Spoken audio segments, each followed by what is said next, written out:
Hello and welcome back to the Movies Made Us Do It. Me and Matt are back. How are you, Matt? I'm pretty good, sir. How are you?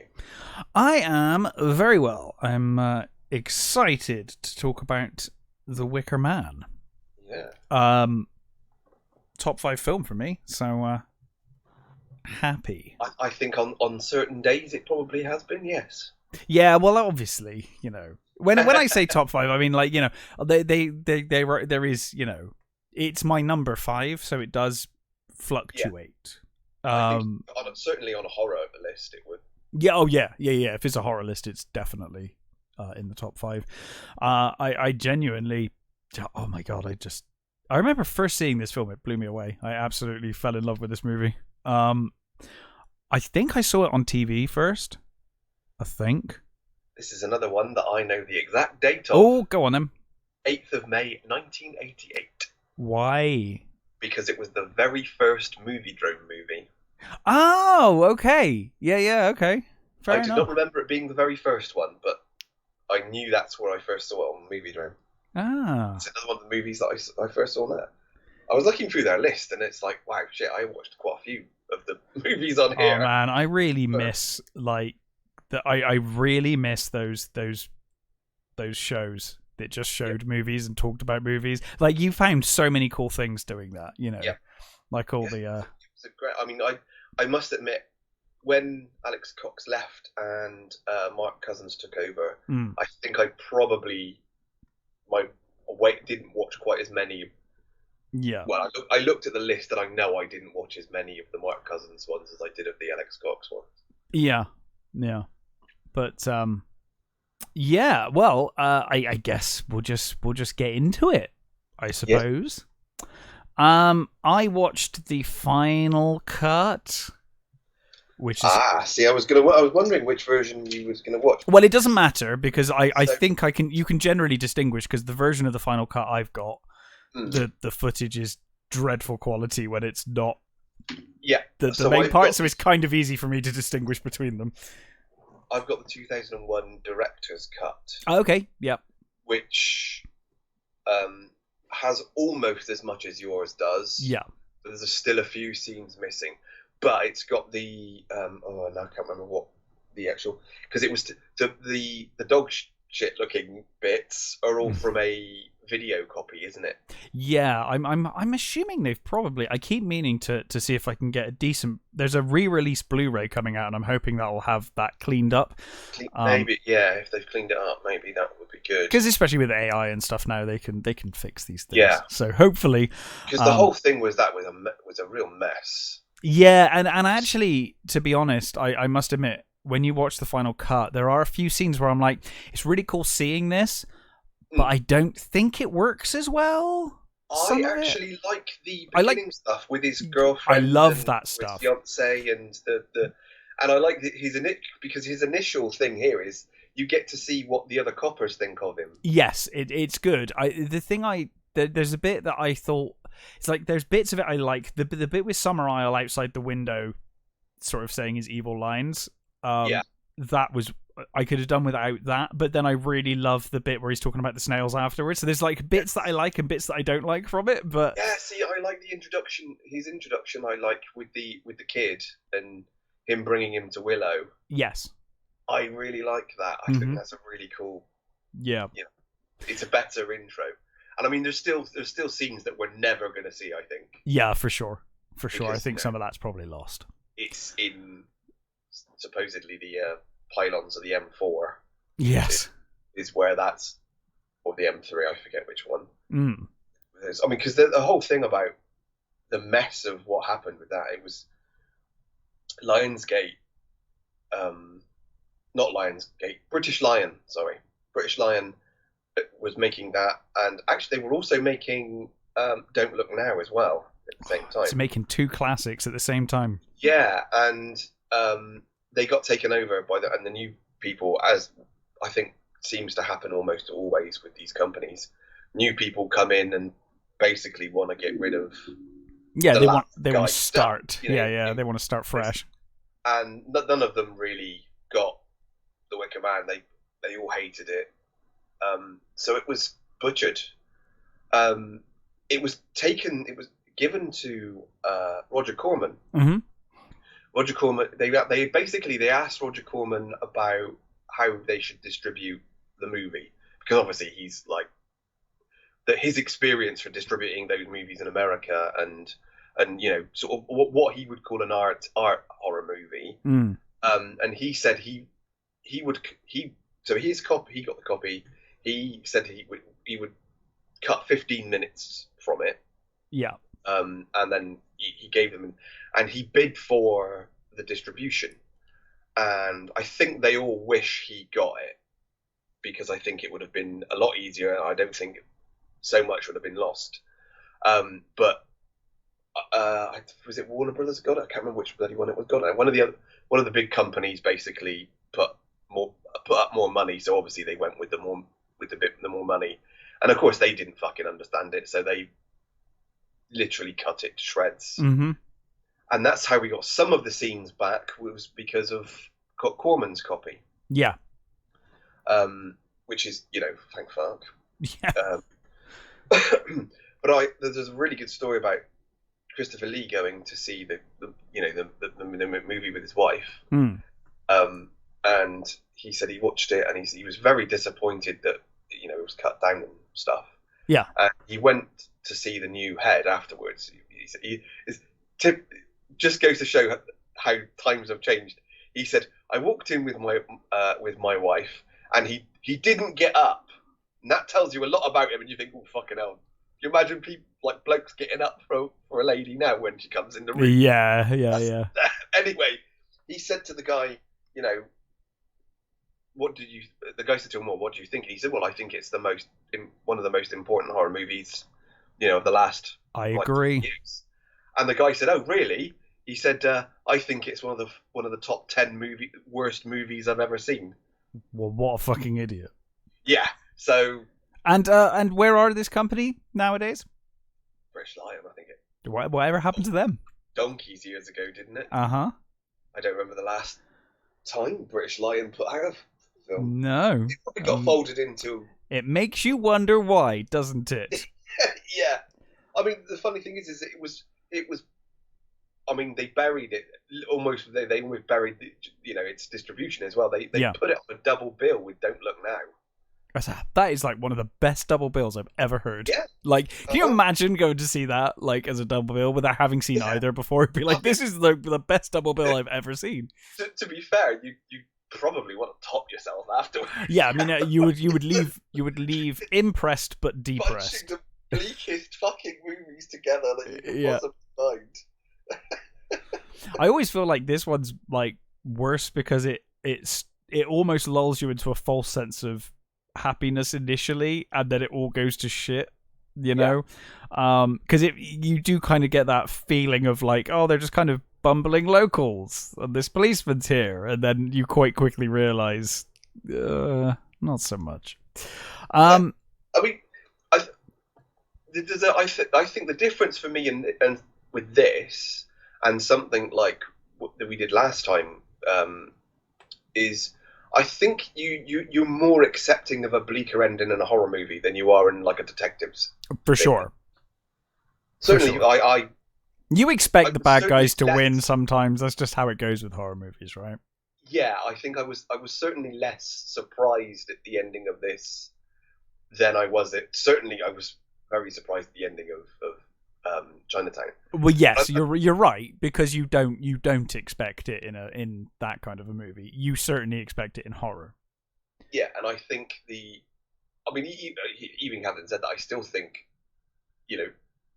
the end of this movie, when I first watched it, I was still thinking, well, no, somebody's going to come and right.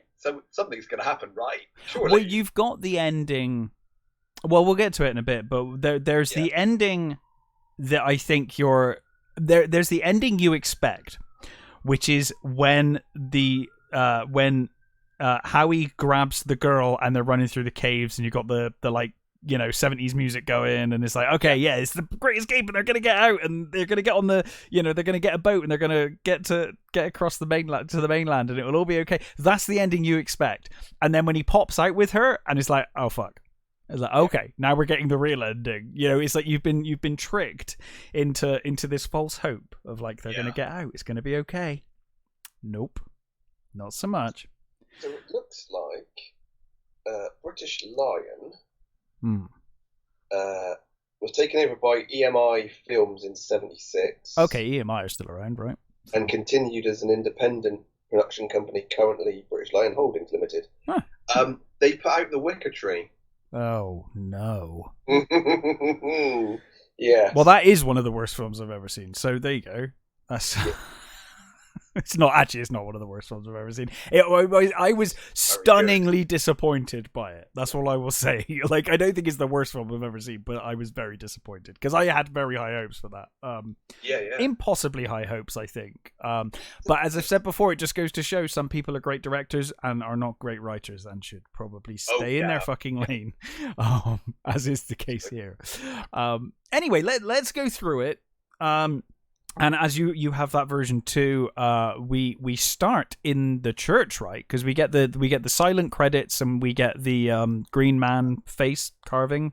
I think it's a green man. No, my version starts with him flying into port and being picked up by another copper. Oh, okay. Because the version the version I've got is him in like church to begin with, singing hymns and stuff. But yeah, we'll continue from where you are. That's cool. The version I have, so he flies into port. Yeah. He's picked up by another copper who sort of makes a couple of jokes that seemingly at his expense. Yeah. They pass some graffiti saying "Jesus saves," and he says, "You know, I expect." I like the sentiment, but that needs to go. Get rid of it. It tells you everything you need to know about him, doesn't it? It's like he is a devout and, as we will learn, celibate Christian. Yes. But he hates any disorder. He is like by the book detective, sergeant. Sorry.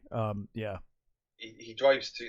He's driven to the station, and then there's a couple of the two coppers make a joke about him. You know. Apparently the girl he's got is a very considered a real catch. Mm-hmm. They don't understand what she sees in him. They basically take the mick out of him, and Well, and you just get the impression. I mean, even from watching this movie, you can tell this guy's a fucking job's worth. Like, he would be a pain in the ass to work with. He probably goes to the church where you get the sermon, and I think the vicar is the director, if I remember rightly. Oh, really? Or maybe the writer. I forget which one. Right. Yeah, because I think the director was sick for quite a bit, wasn't he? Some of this movie. But yeah, that's okay. Well, that's cool. So anyway, he Sergeant Howie, Neil Howie, works for the West Highland Police, and they have received this anonymous letter. And basically the letter, as we will soon learn, is specifically written to him, which you would think would raise some suspicion already, but it's odd, I suppose. Maybe maybe he assumes they looked up his name and it was in a phone book or something, and like, okay, he'll do. But it's not. He's probably got a reputation because maybe it is a rep thing, because he flies the boat plane. The boat plane, yeah. I'm guessing his jurisdiction is a lot of the islands around that area. Yeah. So I guess it's just they probably he's probably the one person that they see out in these areas because he's the only one that can reach them easily. But yeah, so anyway, his presence has been requested at Summer Isle, which is this remote island off the mainland, and it's known for producing fruit. Yeah, in particular apples. Yes, which shouldn't grow there particularly. Yes. So it's an oddity, but yeah. So this girl, Rowan Morrison, has now been missing for a few months, and allegedly her mother is being uncooperative with any inquiries regarding it. They feel that due to the isolation of the island, there's no way she's ran away. Like, the fuck is she gonna go? She's So they suspect that she was abducted. That's kind of the first initial thing, I think, is that they think it's an abduction. So we get this. I mean, these landscapes with the plane flying over are so gorgeous.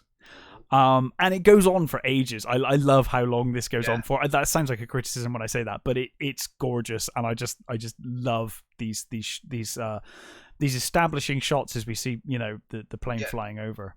It sets up the remoteness of the island and its beauty. It does a bang up job of showing how beautiful these Scottish islands are. Yeah.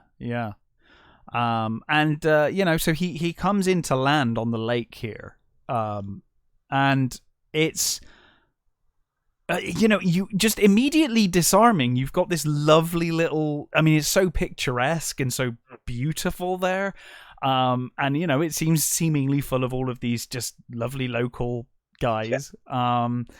And I love how he lands his plane and he's like, could you bring could you bring a dinghy or a ferry, please? And they're like, no. Yeah. It's like that is a major problem with this seaplane situation, because it's like, if I committed a crime and you flew over to my island, you were like, could you bring a dinghy? I'd be like, no. You stay out there, sir. He's like, this is private. Yeah, this is Lord Samurai's land. You can't land here. Yeah, exactly. That's what he says. He's like, "Are you?" I think first of all, he's like, "Are you lost? Are you lost? Yeah. Have you lost your way?" And he's like, "No, bring a dinghy." And he's getting more and more frustrated with these people. Like the first half of this movie, before things get real kind of dark and sinister, he is just so sick of these people's shit. Yeah. Like because they're not. They get to the point of being obstructive, and then they relent. Right at the end, it's like they test him right up to that point, and then they pull back a little bit. So yeah, they say like, well, this is Lord Summerisle's land. You can't land without without permission from Lord Summerisle. Have you had his permission? And he's like, I'm a fucking police sergeant. I'm landing here. And he says that he's investigating the disappearance of a girl, and he's like, can you please bring this fucking boat? And of course finally they do. We get this purposeful shot of the eye on the boat as well. Yeah, and that was a happy coincidence. That boat was already there. Oh really? Yeah, that worked out well. It was already there. I read as well that a number the majority of the people in this movie are just locals. Like extra wise, and they all do such a good job. This particular group on the river bank or the dock, as it were. Yeah. Only 2 of them are actors. The rest are all locals. Yeah. Yeah. Do you think you could act like bitter old locals? Yes. Yeah. Okay. Great. Perfect. Do you think you could be resentful of the guy who just floated in? Yes. Could you be resentful of outsiders? Yes. Excellent. Do that, please. But yeah, so he explains that Rowan Morrison has been missing for several months, and that he is in search of her. He has a photo. He'd received this anonymous letter addressed to him, and he also received a photo of Rowan. He gives the photo to the guys, and most of them are quite convincing. When he gives it to them, they look at it and they're like, no, I've never seen her before. Have you seen this girl before? And they kind of hand it around. One of them does look a little bit like sus. But I think that's probably because he was just a dude and not an actor. Yeah, he almost finds it funny. It looks like he finds it funny. Yeah, but it kind of works for later in a weird way. Like, I don't think it was intentional. No. But it kind of works where he's almost enjoying the ploy. Yeah. He's having a bit too much fun, and it kind of, the mask slips for a second. So yeah, they tell him no. And he says, well, I need to find her mother, sorry. And they're like, well, Mrs. Morrison runs the shop in town, but that's not her daughter. Yeah. So he's kind of bewildered and frustrated. I mean, I guess he's frustrated by them being awkward anyway, but then he's kind of bewildered by this whole, like, this girl doesn't live here on the island, because it's quite a small community as well. So they're like, that girl doesn't exist here. Yeah. That's, And I think he's clearly not used to people not doing as they're told. Yeah, I mean, he's a sergeant and he's got full uniform. He probably expected some respect, and they show him nothing, basically. Funnily enough, Edward Woodward said that he purposely had his uniform made a size too small, so that he would be permanently straight and right. So it kept him, yeah, so that he wouldn't even. He said he couldn't really sit down in it either. It also removes all of the creases from the fabric, so it looks like he maintains this thing to perfection. You know, like it's perfectly ironed. Ironing it every half an hour. Yeah, exactly. Well, you can tell he's very proud of his appearance and his authority as a police officer. He takes it very seriously, but he cares about his appearance as an officer as well, which is in direct contrast to how he will end up as Punch, later. So he heads to the shop, I think, first, doesn't he? To see the mother, and she, just like answers the door. It's like Hyacinth Bouquet. She's there, and he asks. After the girl, and she's like, well, my daughter's in there, and we see her daughter looks nothing like the girl in the photo, and she's like, oh look, I've painted this hair, and I'm painting this hair, and he's kind of confused. The mother leaves to tend to the shop, and the girl asks, she's like, oh, do you want to help me paint the hair? And he agrees, obviously looking to get some information. She gives him the paintbrush the wrong way around, which I like. Yeah. He just immediately gets paint on himself. And he starts painting, and he says, like, do you know Rowan? And she's like, yeah, of course I know Rowan, and of course he thinks he's getting somewhere now, because he's like, oh, the child's going to be honest with me. The parents are, if they're hiding something, but this child's innocent, she'll tell me. And he's like, well, have you seen her? She's like, yeah, I've seen her around. She's like, well, where is she? She's like, well, she's in the field where she always is. She loves running around that field. And he's like, the field? And she's like, yeah, where else would a hare run? That's what hares do. They run around fields. And of course he realizes that she's talking about a hare. Obviously there is more to that as we go along. But for now he's kind of perplexed by this. So, he is not getting a lot of luck. And I love that shop as well. I love all jars of stuff and the cakes on the side. And it's like, wow, I remember going into shops that looked exactly like that when I was a kid. Yes, I do not remember going in chemists like this as a kid, though. The chemist is a whole other level. Not quite as bad as that, but there used to be one by my grandmother's that had all the bottles and... Yeah, it didn't have bottles of foreskin, though, did it? No, it did not, and it didn't have, like, pickled... calves.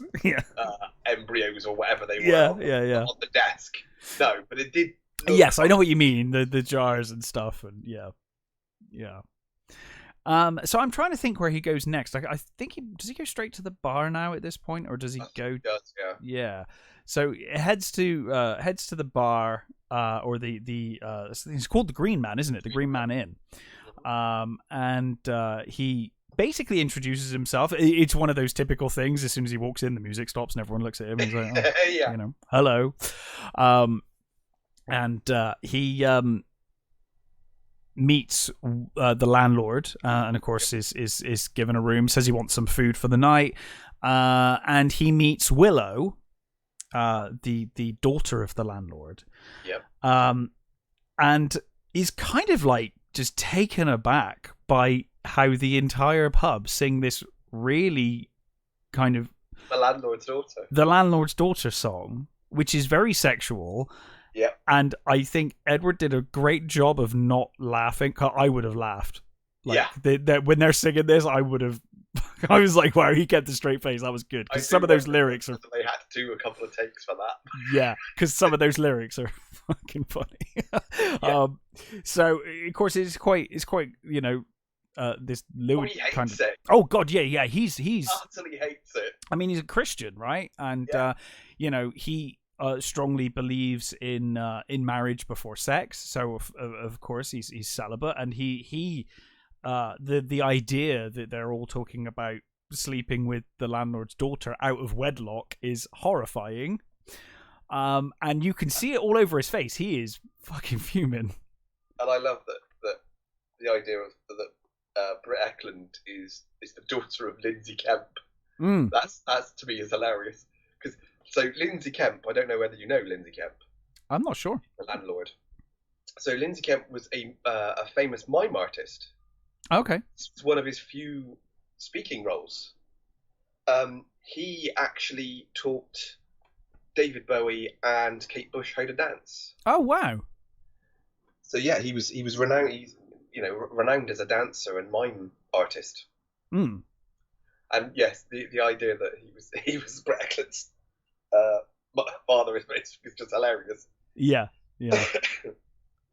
But yes, so yeah, he meets them and is kind of shocked and appalled, as we said. He then starts knocking on the table on the bar after a while. He's like, he's had enough. He starts knocking on the bar and he's like, right, I need to tell you, I'm here on official business. There's been this disappearance, this girl, and he hands around the photo. And again, no one's seen anything. Nope, no one knows nothing. And he, with no luck, he's like, right, okay, well, I'll have a room. And he notices. Doesn't he have his supper first? Oh God, yeah, he has his disgusting supper. I was just going to say, yeah, you're right, actually. But before that, he notices the photos, doesn't he, on the wall? Yes. The May Day Queen celebration on the wall. And each year has a picture of a May Queen surrounded by the village. Tons of food, right? Yeah. Just loads of fruit and veg and all sorts. But he notices that the previous year is missing. And there is kind of that like space on. There's that kind of. You can tell a picture was hung there for some time because you can see the outline and the hook. But yeah.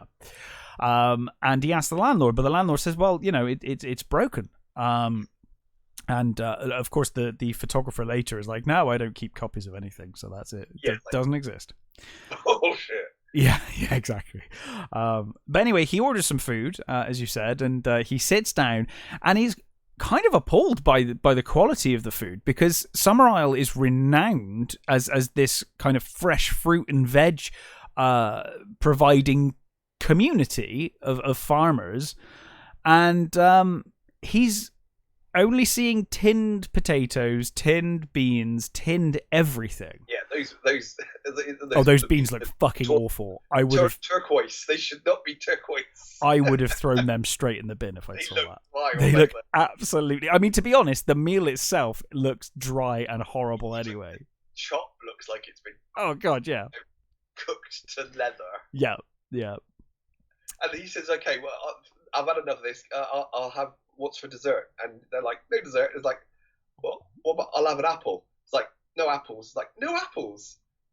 On Summer Isle, it's your that's your primary export.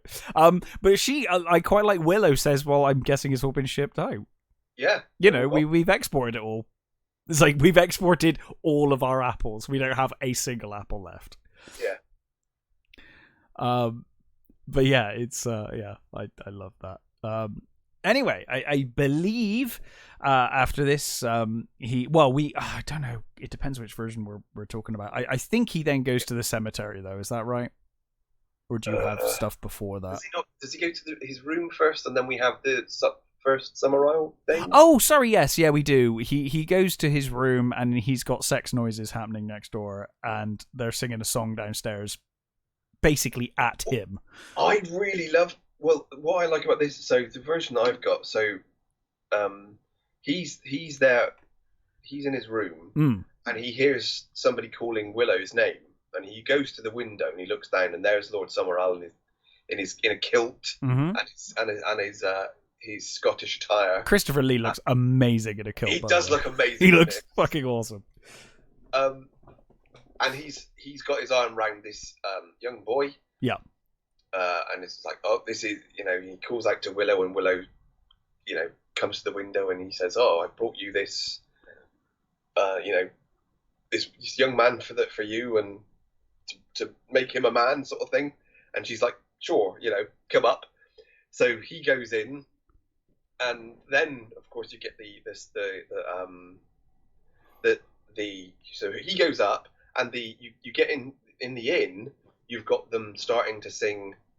Now the guy who is singing is the guy who did all the music. Right. I can't remember his. We should point out this is a musical, by the way. Oh, it's definitely a musical. I'm assuming that people that are listening to this have watched this movie before. It would be kind of weird if you hadn't, but fine. But it is a musical. It's a musical that very often there are instruments around, so it's not like they just break into song randomly. Like, yes, they have instruments there all the time, and there are reasons for the songs. They're singing at certain times because of what's the situation and what's going on. Yes, yeah. I think Willow's dance is like the only time where there's like music that comes out of almost nowhere, I think. Yes. Other than that, it's generally like there are people playing instruments and pipes and stuff, and And they're singing to her and the boy. Yes, but it is tormenting him. Yes. Because they're singing it's like a song about sex, basically, isn't it? Yes, it's like a sexy song. Yeah. But Howie upstairs is like, it's more than it's more than what's going on. Yeah. It's more than I want to sleep. He is like actively trying to drown out the noise and just trying to. He's already. You can tell he's already under the weight of temptation, and he's trying real hard to. And interspersed with this is Lord Summerisle, who is on I think it's a massive lettuce leaf or something. Mm-hmm. It's a bunch of snails that are. Having a lovely time too. But the shots of these snails is amazing. It's amazingly. I never thought like snails would be used as like sexual connotations, but they managed to film it that way, and it works remarkably well. I don't know whether it's because of this movie or you just see snails as phallic. But I've seen so many uses, particularly in folk horror. Yeah. Of snails. I mean, it might be a pagan thing that I'm unaware of. To be fair, probably it could well be. But it's a poem by Walt Whitman. Yeah, he delivers. Oh God, he delivers it so well.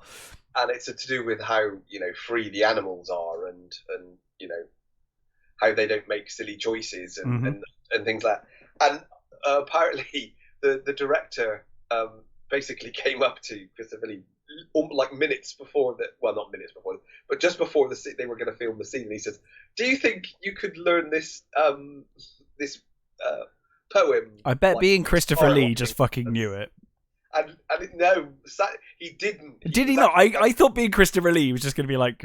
It was. I think he probably maybe if it was one of the English poets, he might have. But yeah, he was like, I'm sure I can cope, but he sort of went off, and of course he. One take. Literally, the professional that he was completely belts out this poem in this amazing way. Do you know he didn't get paid for this role? Yeah, I had heard that, because didn't they run into production money problems, and he was like, "Fine, I'll do it for free because I believe in it that much." He completely. He said, "This is an important film. I love this film," and he wanted to get so far away from his Hammer movies, And I think that was kind of the general thing overall. The director, the writer, they're all ex-disgruntled Hammer. all wanted to get away from the traditional Hammer movie. And I mean, this is far removed from most of the Hammer movies. With possible exceptions of things like, Blood on Satan's Claw or something. Yes, yeah. But even that, that's different again, sort of thing. Yeah. It's still folk horror, obviously, but Yeah. But yeah, so you can tell he's properly he's already feeling that temptation. He's trying his best to block it out, but of course it's happening right next door. Yes. So there's no not hearing these noises. And of course she's already kind of given him the eye, and everyone in the bar has made it kind of clear that you could probably sleep with her if you wanted to. Yeah, exactly. Yeah. So they're already planting those. The village bike. Well, yeah, or at least he's being told that, isn't he? He's being given that impression that if he wanted to, he could. But of course, and the perfect thing for him as well, because he's a virgin. He's theoretically, according to some traditions, he's actually not a man yet. Yeah. So and you've got Willow, she's the person you come to make you a man. Yeah. But of course, he's engaged to be married, and he doesn't believe in anything before marriage. So he does his best to block it out. He then, I guess, the next morning, heads to, because we also get the scene with the people outside having sex, the big orgy thing. Oh yeah, he goes for a walk. He goes for a walk, and there's just people having orgies outside. And it's a really weird scene because it's done in like slow mo, and it freezes. Yeah, it does like freeze frames and stuff, and it's really artsy and weird. And I was never sure whether he actually saw that or whether it's like a weird thing. That's thing. What you're supposed to think. You're supposed to wonder whether they're really there or whether he's just hallucinating them. Yeah, because he's kind of got this temptation on his mind now, and he's kind of seeing what he's fantasizing about. Yeah, when he initially comes through the sort of pub door out into the street, he stood there, and there's like a couple just sort of necking behind him. Yes, stood next to the pub, and then he walks forward, and then there's literally just couples everywhere. Just this orgy thing going on. Yeah. Yeah. But in any case, he later heads to the cemetery. Yeah, and I think this is another one of those ones where you get Or does it? Oh, sorry. Does he go to the school first? No, it's the cemetery first. There's a bit where he comes down. It's like the next morning he comes down, and Willow has like a stall or something.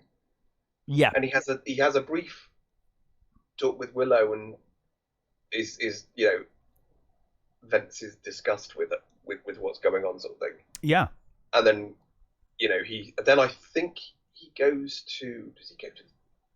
I think then he goes to the school. He goes to the school before the cemetery, does he? Before the grave. So my brain. Okay, well let's assume it's in that order. I forget myself, to be honest. So he, assuming that's where he goes next, he walks past the maypole first. We have the teacher singing the song about the basically the cycle of life, effectively. Yes. Like the trees, on the grave, and and the man and the woman on top of the man, or the man on top of the woman, and then and it's all the boys. All the boys are out. Yes, they're all singing along. He's kind of fronting this choir of boys as they sing. Yeah. He is kind of stood there like disgusted. I mean, he's Christian, right? And he's seeing this like, what? Yeah. But then he's like, I think in his mind, he's like, well, at least the girls won't be doing any of this disgusting stuff. And of course, he walks past the window. Yes. And he hears them being like, the teacher's like, so what does the maypole symbolize? And they're like, penis. And then they start talking about, in our beliefs, because he kind of comes to the door then, doesn't he? He comes in the doorway, and he's like, well, in our religion, it's a phallic symbol, and it's the symbol of life, and it's the erect penis and all that kind of stuff. And he's just like, I need to talk to you outside. And she's like, well, get on with your exercises class. I'll go talk to him. And he's like, well, like, you need to realize I will be raising this with the proper authorities. We're a Christian country. and you're teaching these kids filth, you know. Yeah. And she's like, well, you know, we're not Christian. Like, this is what we believe, and this is what we teach our kids. You know, he's like obviously massively intolerant to all of this, and just kind of horrified. Yeah. But he comes in and he questions the class on Rowan. There was blatantly a empty desk in the middle of. Yeah, which he points out. After, because I think at first he's like, right, you know, look at this photo and I'm going to write her name on the board, and he just wipes off all of their fucking work. He's like, he doesn't give a shit, because like the teacher's neatly written this entire thing, and he doesn't even ask, he just wipes it all off and writes Rowan over it. And he's like, has anyone seen this girl? And they're like, no, this girl doesn't exist. That is basically what they say, isn't it? They're like, she doesn't exist.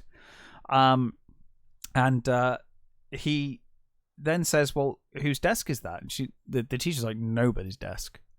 And he goes to investigate. He opens it up and he finds this beetle that's been tied to a piece of string and is basically going around its own nail maypole, effectively. Yes. And this horrible little child next to, well, she's pretty nasty. She's like, oh, you know, it just goes around and around until it can't move anymore, and then it dies horribly, stuck against his nail. And she's like, oh, the poor thing. And he's like, poor thing, why'd you do it? You know, why have you done it to it? And she doesn't answer. No, and then he closes the desk and does nothing about it anyway. So it's like, well, at least let it go. Yeah, do something about it then. But no.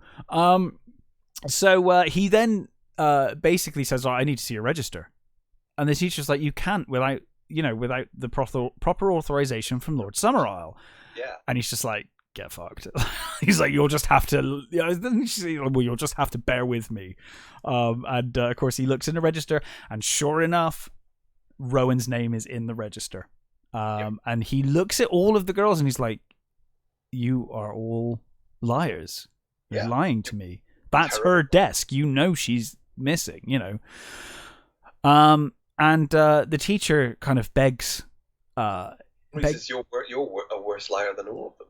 Yes, and she says, look, I like, children, get on with your lesson. I need to speak to the sergeant in private. And she takes him outside and she says, look, they're not lying. In our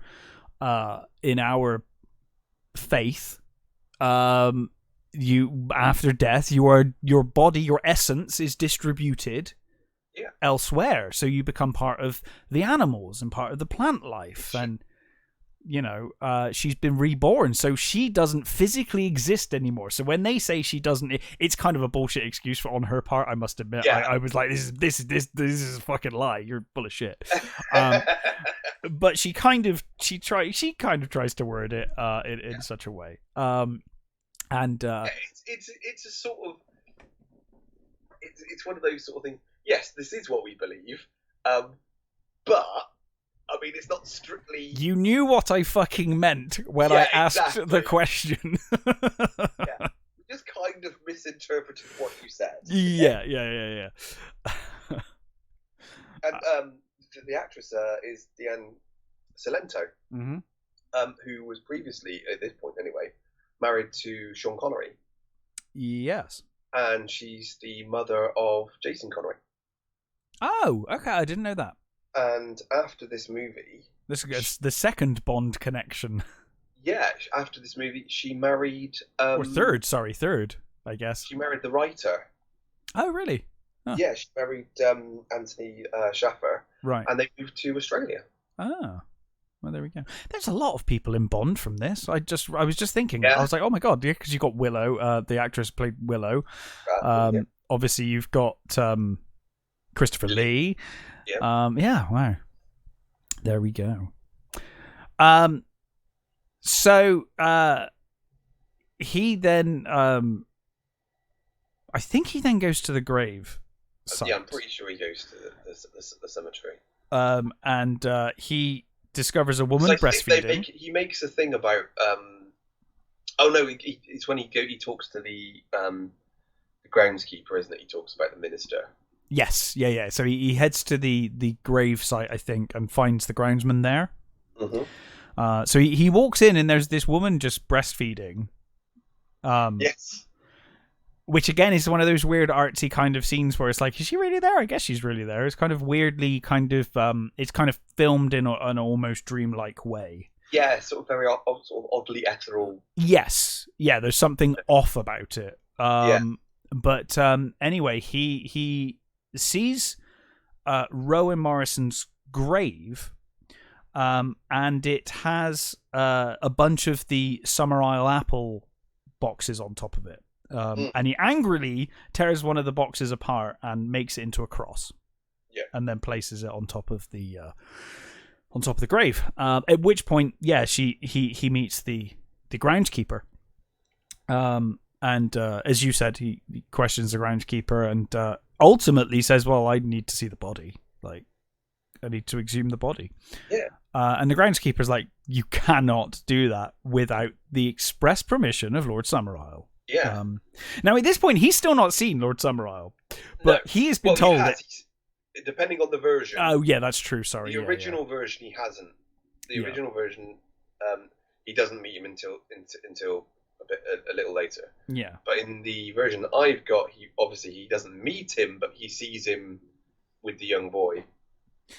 Yeah. So I don't even know whether he knows. Whether he knows it's Lord Summerisle. I guess he's dressed the way he's dressed. You could say he's probably the certainly upper class. Yeah. On the island, because everyone else is dressed, like he definitely stands out. Yeah. Let's put it that way. I think he does say about the, he says he asks about the minister, and the gravedigger just laughs at him. It's like, no, we don't have that. He says, strictly speaking, this isn't consecrated ground. Yeah, it's not a Christian burial site. Yeah, in the way you believe, this isn't the same ground. No. And the use that there's a tree, isn't there? So there's a tree planted on the ground. And he notices that every grave has got trees planted on it, and he says, "You've planted trees on these graves," and he's like, "Yeah, all of them. That's what we do." Yeah. And there's something hanging from this one. Yeah, he's like, "Oh, that looks like skin or flesh. What's that?" Oh, and I love the glee. I mean, totally. Aubrey Morris, who sort of specialised in this very weird, sort of gleeful characters. Like he's particularly good in A Clockwork Orange. He's one of those actors. Like his facial expressions are just amazing. Like in everything he's in, he's great. And he basically says, "Oh, it's her navel." Yeah. What else? Doesn't he say like, "What else would it be?" Like as if that's normal. What else would it be? And it's like. It's just when you think his face could not show any more horror. Yeah. It's like, I think this movie for Edward Woodward is his face in front of the movie is a degree of horror. Yeah, it's outrage or horror. Yeah. in orders of magnitude as we go through the film. Yeah. But yeah, so he's basically no choice now but to go and meet this Lord Summerisle officially, because he's having no luck. Yeah. So he heads to the estate, and we see it's like this grand house and massive grounds. And he is further shocked to see a bunch of topless girls dancing around a stone, or on a stone, I guess. Yeah, they're dancing around a stone circle, aren't they? Yeah. And he's getting a cart ride, isn't he? Yeah, he rides past it. And then of course he's told that Summerisle's expecting him. Yeah. And again you get there's another song. You get another folk song that the women are singing while they're jumping over the fire, aren't they? Yes, and it comes with music that Summerisle plays himself on the piano in a moment. And I think when we mentioned earlier on about the music and the soundtrack, I've spoken to people who really can't cope with this movie because of the music. Do you know, it's weird because I can kind of see that. I'm not a big fan of movies where people just burst out into song. This, for some reason, is an exception. I think because most of the time it makes sense in the context of the scene, where they're not just bursting into song randomly. They have instruments and they have like they're having a sing along, or they're doing some ceremony, or some. There's usually a reason for it. Yeah, I think it's not like they're just talking and then suddenly go into song. Spoken to, I think it's more to do with the fact that it's folk music. Oh, okay. Well, no, I think it's the folk music that puts them off. Right, because I think that's integral to the whole thing. Like, it works, you know. I get it. I do get it. It is kind of. I could see why people would find it awkward. Yeah, well, but it's like you said, it's integral. It's part of their religion. Well, it's part of most religion. Most religion is very song centric, right? And so it makes sense here. Yeah. But I guess you don't see many. Well, I mean, there are, but I don't imagine a lot of people have watched Christian movies where people start singing hymns throughout the whole movie. No, that's true. That's true. And obviously, you know, pagans are all about nature as well, so they're just singing out and about, aren't they? They're singing outside and singing, whereas normally you would go to church to sing if you were Christian or whatever. But he's shown up to Lord Summerisle's office, I guess. Or like it's a hall, isn't it? A hall room, and he's looking out at the girls in disgust and maybe lust as well. Bit of lust, bit of disgust, as much as he'd like to deny it to himself.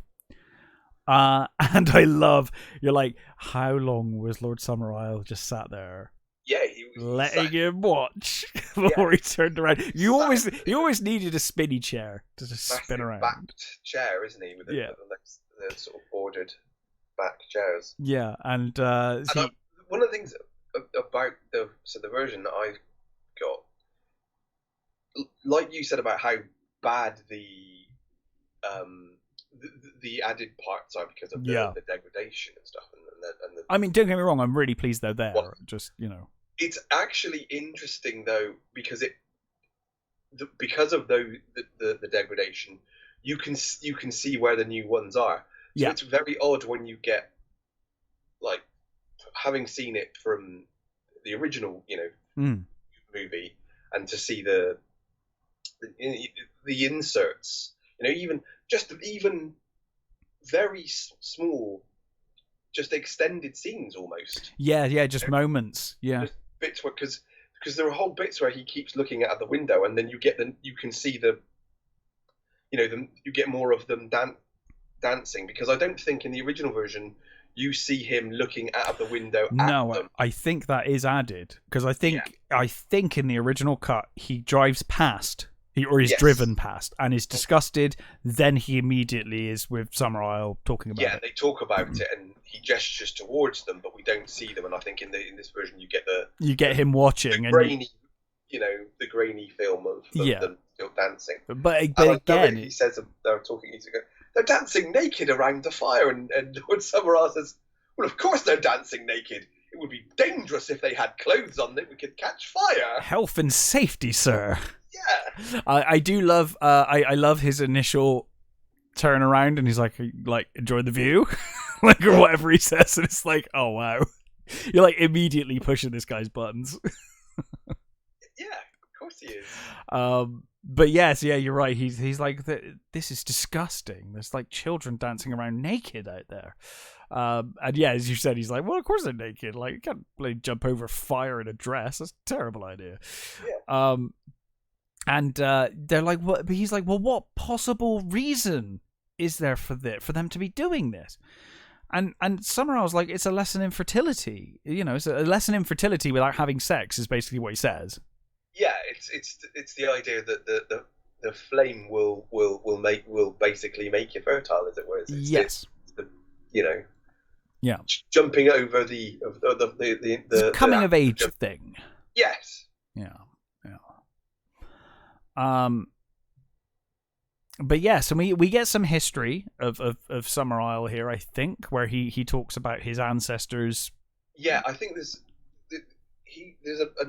a bit where he's talking, and there's another line that I really love, and he still can't get his head around the whole pagan thing, and the because he talks about transubstantiation and the way, because he says about his God, and he says, well, your God had his chance and blew it. Yeah. You know, this is what we believe. And he, again, absolutely flabbergasted. And I love the line he's... You get the impression here, I mean, he later says, you know, you are subject to a Christian country and you live in a Christian society. Yes. You get the impression that, like, he has never really come across people from other religions. It's almost like he literally is like, what? Why would he? And I think, why would he? And if he has, there would never be a circumstance where he's the outsider and he's the outnumbered one. Like if they saw people from other religions, it would be like, you know, there's all of us Christians and just you. Yeah. And now he's the shoe's on the other foot now. He is surrounded by people of this other faith, and he's the odd one out. He's the weirdo here, you know. And I love there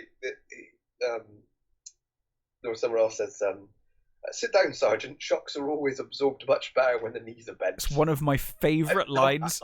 I love that line. I would love one day to use that line.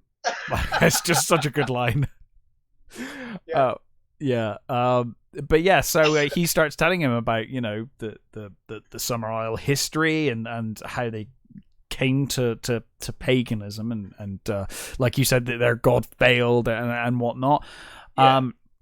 He talks about his grandfather basically being a Victorian what's that word he uses, agrologist, I think. Yeah, something like that. And how he basically figured out how to use certain strains of fruit and veg and things in the soil to make it happen where it really shouldn't be growing in this climate and this kind of. And then of course they, you know, the paganism took off and it became a proper religion there.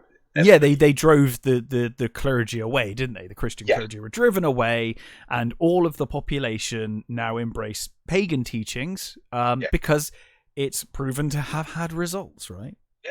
They're doing fine without Christian God. You get this sort of scene where he's telling him all this stuff, and he's walking along, and they walk through like a dining hall, and he picks out a knife, like one of those, I think it's a paring knife. He picks out, and you know, he's gesturing with this paring knife and stuff, and then they go into this, what you presume is the hothouse. Yeah. Now, I think this is one of the scenes that's actually properly missing, I think. Right.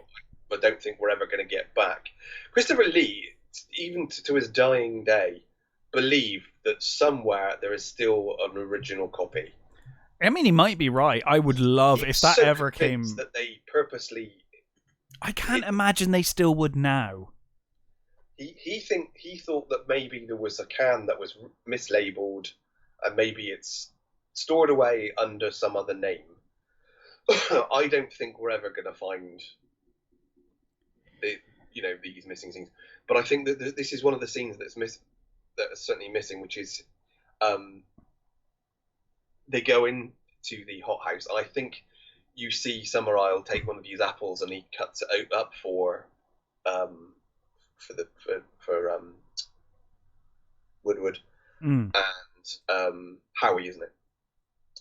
Cuts it up for Howie, and then you get that bit where you see him. In the version that I have, certainly, they walk into the thing, and then you see him walking through like a garden, and he's eating an apple. So but you don't get the version. And I think all of the words that were said in that scene are said in voiceover as they're walking through. There is a lot, and it is noticeable ADR throughout this movie. Noticeably so, which again lends credence to this, like, this was cut to shit. And I think there's also, like, you get the version I have has a slightly more with, like, the doctor, because he goes to see the doctor. I think it's after this, isn't it? Pretty soon. Yeah, after this, he goes to see the doctor for about the death certificate. Yeah. Oh yeah, of course he does, because he goes to somewhere else to get the excavation. Yeah. And I think Christopher Lee said that all of those all of the sort of the chemist and the doctor and all these other characters, they all had proper characters. He said they weren't. Yeah, in they it, were fleshed out, but you just don't see it in this cut. Yeah, exactly. You've got a feel for those characters. He said all that's gone. All that. Because I think aside from I think until he did Jinnah, is it Jinnah? The founder of Pakistan movie. Yes. I think until he did that, Christopher Lee kind of considered this his greatest film. Yes. So I guess he was very upset that they butchered what he thought was, some of the most critical parts. And in many ways, it's kind of astounding to think that, despite being cut to crap, this is still one of the greatest films ever made. It's like, wow, imagine how good the original would have been uncut, I do sometimes think maybe it was for the best. It was for the. I mean, because Roger Corman said it needed to get rid of 15 minutes. I think it's like June, where it's like I would watch, because there was that rumored 8-hour cut of the original June movie. I would watch that, and it's like I get that it wouldn't be for everyone, but if there's like a 4-hour cut of the Wicker Man, I would own it and watch it. Because, and is it the June Strider cut that's on the Spice Diver Miner, Spice Miner or something? That is again a fantastic cut, and it's the best version. It is, it's fantastic. But yeah, like you said, I don't watch the 8-hour version, and of course, I think we'd all watch the longer version of this. Absolutely would. But whether it works well, that much better a movie, I don't know. Yeah, it's hard to say. But I do think certainly the version I have, I think you do benefit from the beginning at least. Oh, for sure. The seeing the other officers, seeing him in church with presumably his. It actually sets him up better. It does. It does. I think you get it by the end without that, but I do think it's a better setup. Because we see the kind of person he is in his own community before he heads out. And like you said, you see the way the other officers even treat him before he heads out. Yeah. But yeah, so Summer Isle, gives this big old speech and he explains everything, and then he's like, "Look, I need to exhume the body. I want your permission to exhume the body." And Summer Isle's like, "I thought I'd already given you permission," and he did right at the start of the conversation. Yeah. He was basically like, "You got to do what you got to do." He's like, because he was like, "I am convinced of our innocence. No one kills anyone here." Yeah. So there's no way. But yeah, so he's like, "I thought I'd given you permission. You do what you want." So he's like, "Yeah, no," because he says earlier on, he's like, "We're a deeply religious community. We wouldn't do this," and that's what kind of starts this whole argument, where he's like, "Religious? Like, what religion is this?" He's fucking intolerant at this stuff. You do think like there is an element, obviously, what happens in this movie happens, and the way this all starts to progress from this point on. But there is an element of like this fucking community having this wanker turn up and act like this. I mean, I guess they'd already selected him, right? But I bet when he turned up, they were. But I bet when he turned up, they were like, "Oh, thank God he's an asshole. I don't feel any guilt over this." Yeah, I think obviously we're going to get to the. There were, is it 4 reasons why they chose him? Yes. And they, we'll get there, but he because I think they didn't even realize he was celibate until during this, and then they were like, "Holy shit, he is perfect!" Like it's he was already perfect for their needs, there was sort but of degrees, isn't there? There was a sort of, we only needed one thing, and you're like 4. Yeah, you check more boxes than we've got. Yeah. But yeah, so he's like, I believe she was murdered, and I was like, okay, fair enough. He does he does exhume the grave. Yeah. He heads to the cemetery and they exhume it, and the fucking look on the groundskeeper's face when they open that thing. Sorry? Does he talk to the doctor first? I thought it was after that, but I could be wrong because I thought he breaks into the chemist to but maybe it's that's a little later. Is that later? Okay, so maybe he goes to the chemist first. So the chemist is also the photographer. Yes. He is full-time chemist, part-time photographer, especially when it comes to the May Day celebrations. Yeah. And yeah, so he goes to get the death certificate, and he says to him, he's like, "Sir, you were at the bar when I handed the photo around, and you all said, you included, that you'd never seen her. And yet, you know that she does exist." Yeah. And he's like, oh well, you know, I don't really remember. And he's like, this girl died like 8 months ago. You must remember her from if it's her or not from looking at a photo. It's a small community, you know. But of course he's just going to play stupid. Yeah. But yeah, so he goes to the grave, and with the grounds. He actually, I don't know whether you've got this. So he actually talks to the doctor, which is a big dude, big important guy. Yeah, the guy that grabs him at the end. No, that's Oak. Yeah. No, this is a guy. Maybe in your version you don't have sure. it. I've probably seen it at some point, but he basically stops him in the street and says about the death. You know, what did she die of, and all that sort of stuff. And he says, "Oh, I'm very busy," and all that. You know, and he again gets no fucking answers, basically. So that's when he goes to the grave to exhume the body. Yeah. And they do, and the fucking look on the groundskeeper's face. He smiles. He's like, he knows what's in that fucking thing. Yeah, of course he does. And of course they open it and find the body of a hare, which goes back to what the daughter said earlier. It's like it's got a chunk taken out of it. Yeah, it's been like shot or something by the looks of it. Yeah. And he's obviously horrified by this. So and furious. He's at this point he's more furious. Yeah, because he thinks they're all fucking with him. Yeah. And I mean, they are, but not in the way they are. Yeah. He is right. So he storms Summer Isle's manor. And of course, Summer Isle's there singing along. He's just having a lovely time.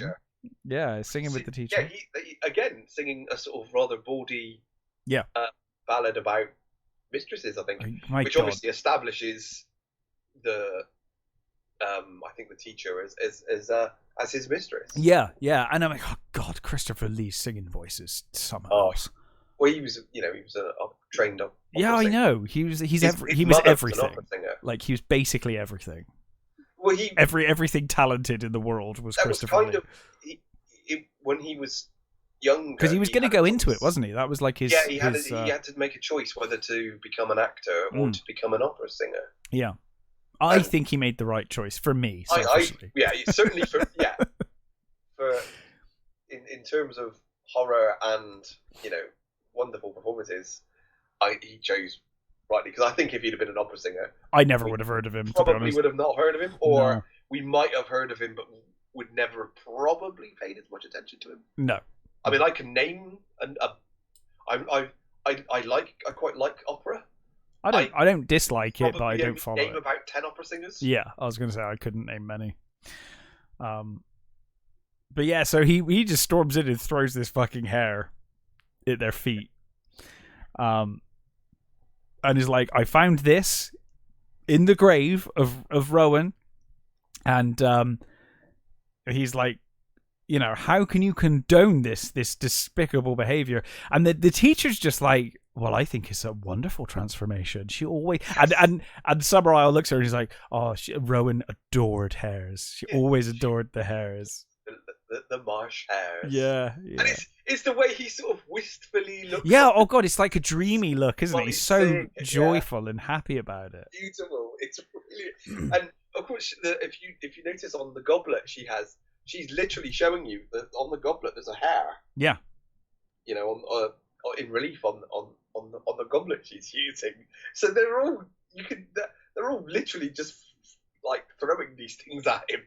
Yeah, they're throwing hints at him the whole way through. And I guess to be honest, it shows that he's really that good a copper? Because he's not that bloody observant. I think he probably is a very good policeman in circumstances where he's not fucking fuming. Like they have wound him up so much that he cannot see what's right in front of him. Because really, like, if he was of sound mind and wasn't so fucking fuming, he has more than enough to go back to the mainland now and come back with fucking police. Yes. Like they've been downright obstructive. Like, even before he exhumed the bloody body, like, some of these people are suspicious as shit. Yeah. But I think they've just wound him up so tightly with the religion and their beliefs and throwing it in his face, you know, that he just cannot see the wood from the trees. Like, he's just beside himself. And I think we've missed the scene where he goes back to the mother. Oh, and yes, yeah. The mother's got a frog. Yeah. There's a young girl that she's got a sore throat. Yeah. It's like, we've got to put the frog in your throat. Yeah. And it tastes horrid, but it's fine. And she puts the frog in her throat and then in her mouth, and then she takes it out and puts it in this thing. And goes, and now the badness is in the frog. Yeah. We're all happy, and here's a lollipop for you to help you out. Now off you go. Science. Yeah. That's how that works. But he basically says, right, Rowan Morrison was killed. She was murdered as part of a pagan sacrifice. That's pretty much what he says, isn't it? He's like, I believe that she was murdered as part of some horrific pagan sacrifice, and I am going back to the mainland, and I'm going to bring back the full weight of the law, and she's going to rain hell upon this island. I think at first he says he's going to search the whole island for her. So I think first, before he decides to go back, I think you get him. Oh no, he doesn't go back immediately, but I think he says that he intends to bring the full. I think this is what he says to Summer Isle, is that he intends to do this. Oh, and then we get the second night as well, don't we? Yes, yeah. Because then he breaks into the chemist shop, which is when he finds the negative of the harvest, which, of course, the chemist said doesn't exist. He's like, oh, I don't take copies of photos I take, so if it's been destroyed, it's been destroyed. What a shame. But, of course, he finds the negative, and he sees that, actually, it did exist, and the photo had Rowan standing amongst, like, kind of, barely a crop, like there's they're basically, the harvest failed or was very poor, and he's kind of reminded of Summer Isle's talk of appeasing the gods and stuff when necessary, and then he's like, oh, it's human sacrifice. Now he's got his theory. Why did Rowan die? Human sacrifice to the gods, because their crop failed. They blamed Rowan for it, I guess. So she was the target of sacrifice to appease the old gods, because they're pagans and they're evil, right? In his mind. Yeah. But he kind of figures that maybe she's still alive, and that they intend to sacrifice her for May Day, which is why there's no body. Yes. Because he believes they've hidden her away somewhere. Yeah. Now I'm trying to work out if does he. No, hang on a minute. No, I think before he breaks into the chemist, does he try to leave at this point? Because at one point he goes to the plane and the plane's broken. I'm trying to work out where that happens. Yeah. I can't remember. I feel like it might have been after his conversation with Summer Isle that he's like, I'm going to bring down the full weight of the law. Then he heads off, finds the plane's knackered or won't take off. Yeah. And then he's like breaking into the chemist and searching around and comes to this revelation, I think. Because then he heads back because I think after the chemist shop, he heads back to the inn, and they're like, I thought you were leaving. And he's like, oh, the plane wouldn't work, give me a brandy or something. And then, of course, he stays the night again. Yeah. I think that's right. In my head, that's right. So, of course, the following night, he's in bed, and this time it's Willow singing and seducing him directly. Mm-hmm. Through the wall, I was never sure whether Russell T Davies decided to use the same shot for Doctor Who in an homage to this. It's a weird homage, although it does kind of work. It kind of works with that, like the Doctor forbidden love and stuff, I guess. Maybe. Don't know. Which you mean the one him and Rose? Yeah, when she's separated by dimensions and he's like against the wall.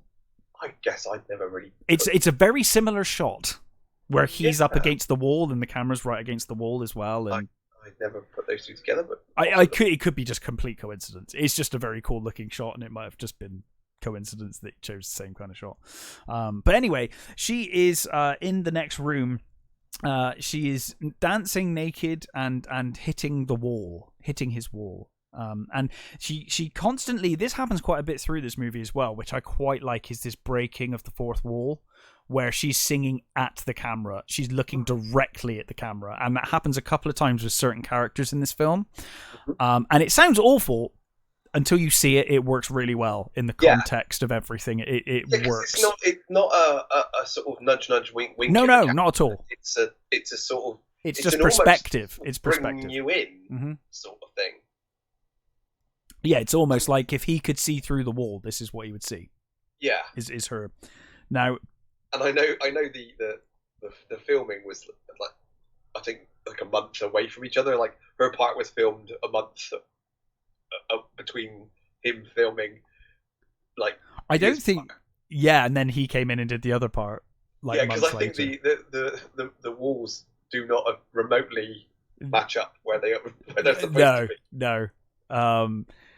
And I believe it was a body double they got for her. They apparently filmed bits with her, then sent her off in a car, and she was completely unbeknownst to her. They then got a body double in to do the rest. There's a number of sort of stories that seem to be told about what exactly happened. But it seems that she didn't mind having the waist up shot. Sure. So you do see, you see her naked from you see her breasts and you see her front. But she didn't want her bum and her lower half filmed. So basically, she filmed her things, and then they literally went into the town and got a stripper. I think she was. Yeah. Like similar body size and shape, and like fine. And we get the more vigorous dance moves from her, and of course, Britt Ekland isn't singing either. That's it's the voice of someone else, right? It's a singer. Rachel Varney, I think, is the singing voice, right? And it also says Anne Ross was her actual voice, but there seems to be some question whether that's true or not, whether Britt Ekland's voice was dubbed or whether it was actually Britt Ekland speaking, right? And I think Britt Ekland seems to think it's not. She seems to think it's her actual talking voice, but other people seem to think that it's this Annie Ross was the speaking voice. So I honestly don't know which is true. Yeah, I guess we'll never know. And sometimes when you look at her speaking, it does look like the. Well, I mean, there's slightly out.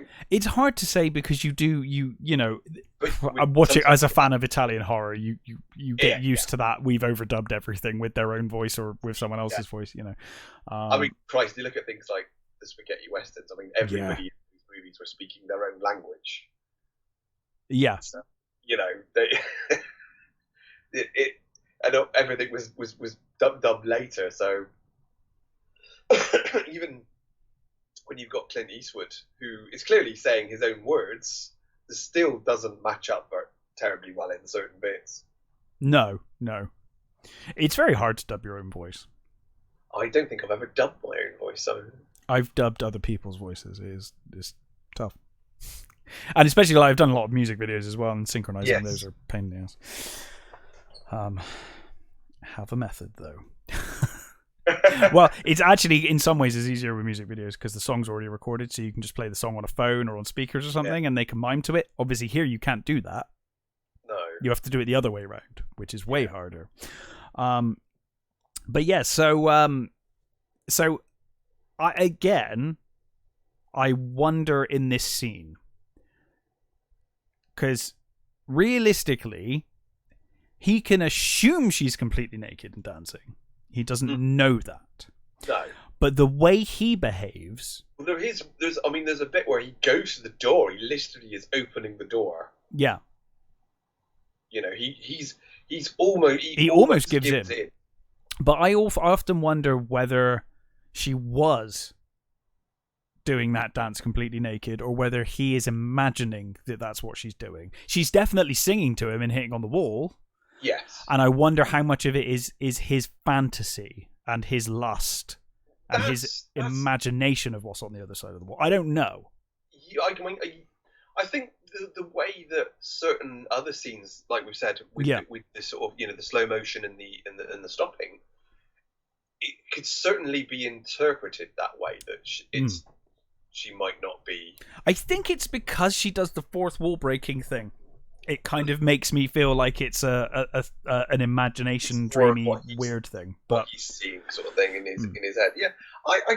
Yeah, I guess I probably would take it literally as. But his performance is so good in this. Oh yeah.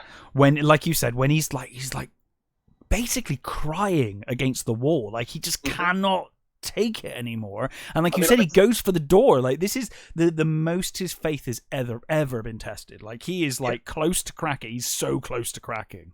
I mean, I've seen Edward Woodward in a lot of stuff. I mean, I grew up watching Callan and The Equalizer and stuff with kids, and this, I think, is his greatest performance. It's his finest, in my opinion. It's his finest performance. I mean, in this scene, you get the feeling that if she'd opened the fucking door, he would have given in. Oh yeah, like that door is the only thing stopping him. Like, if she'd opened that door, he would have given in. But he manages to hold it together. His faith keeps him. You know, she sees him the next morning because she wakes him up, doesn't she? She wake him up with breakfast or something, and she's like, "Oh, you know, I thought you were going to come see me last night. I called to you." And he's like, "I'm sorry, I'm engaged to be married. I don't believe in that before marriage." Yeah. And she's just like, "Wow, you're not like anyone else on this island."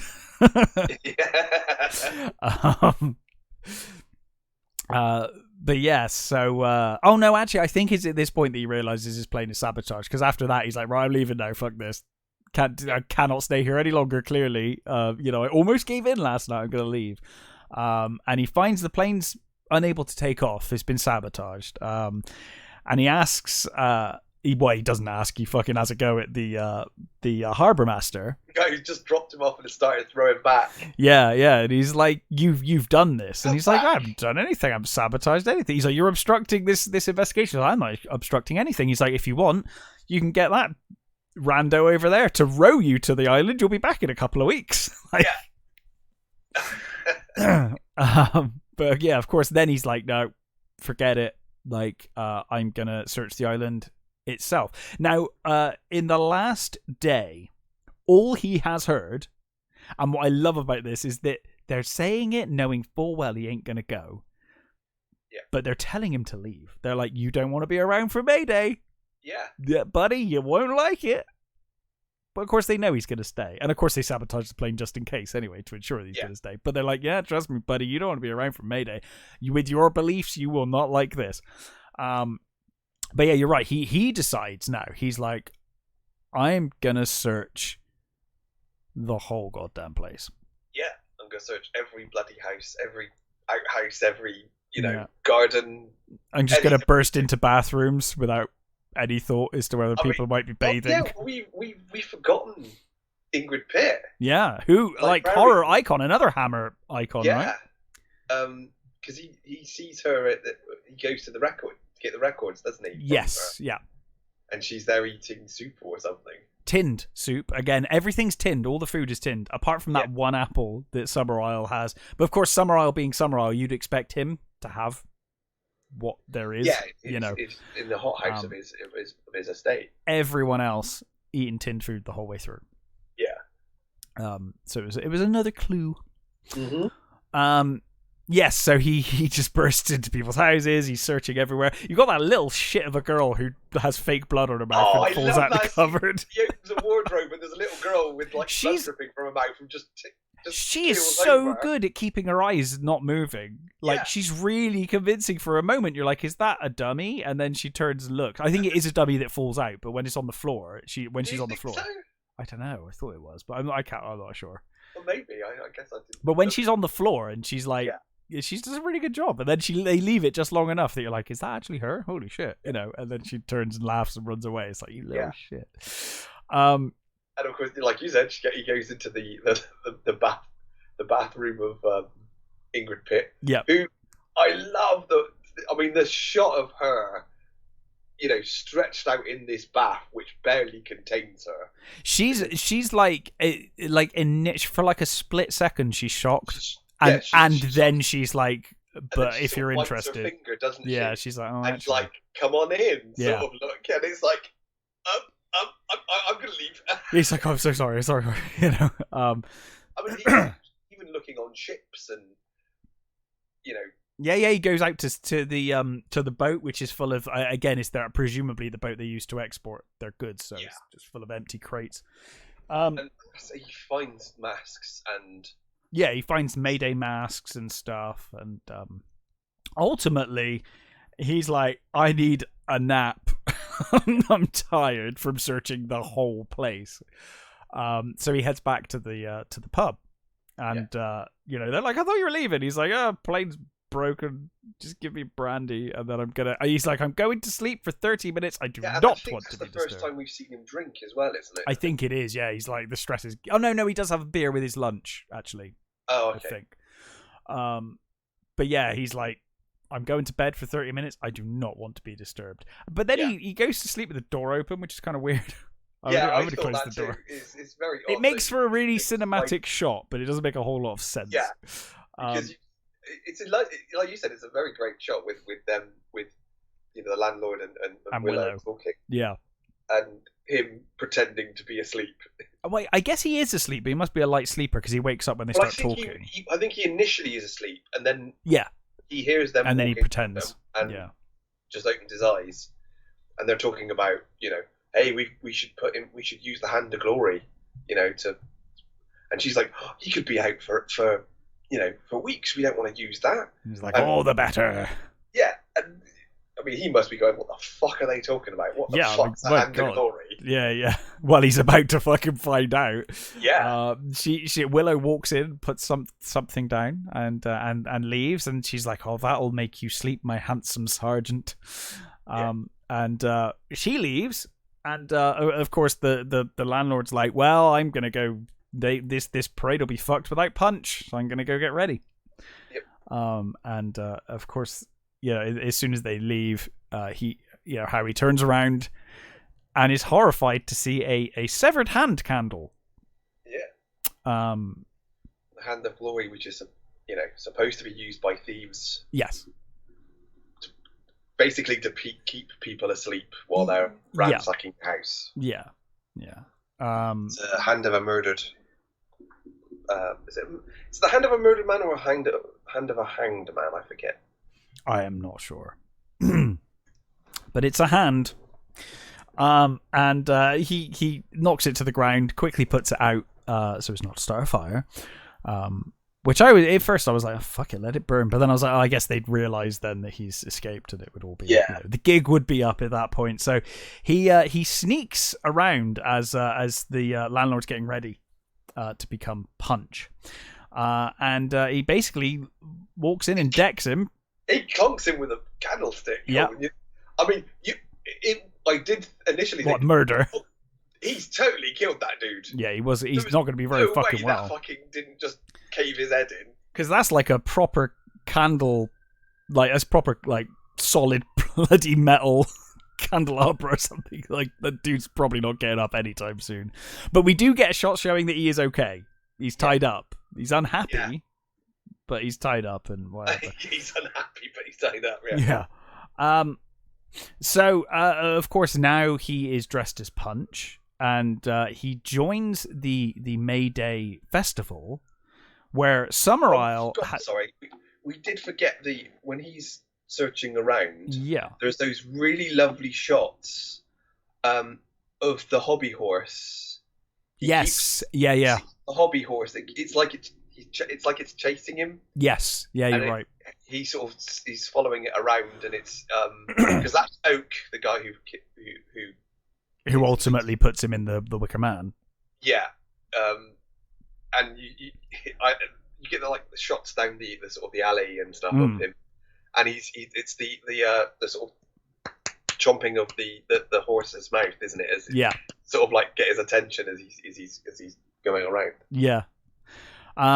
So he joins the May Day parade, and Lord Summerisle almost immediately starts chastising him as like being the shittest punch they've ever had. They're like, "What are you doing? You're late, and you're not dancing well enough. You're not doing enough." He's like, "You're not putting." Yeah, he's just been sampling your own wares again.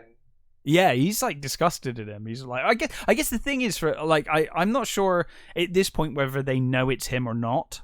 But they're like, there's a lot riding on this, so he's like, you need to play the part of Punch properly, dude. Like, you're screwing this up. Under the circumstances, I think they're not. They're desperate. Yeah, and I don't think they specifically know he's Punch, but I'm guessing they think he's somewhere. They think he's somewhere, but yeah, I don't think they necessarily know that that's who he is. So they go on this wonderful parade, and we see all of these guys with swords, and we get all of the different characters. And someone else got the dress and the long hair of it's what is it, the Tempter?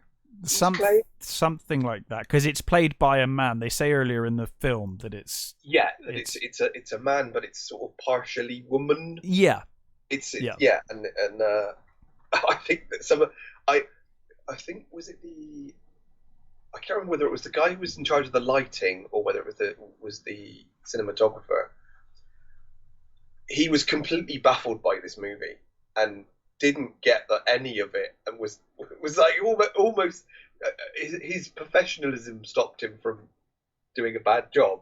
Did he think he was like on Zardoz or something? He's like, what the fuck is this? This movie completely. He was like, I don't get this. Why is Christopher Lee dressed as a woman? It's explained in the movie.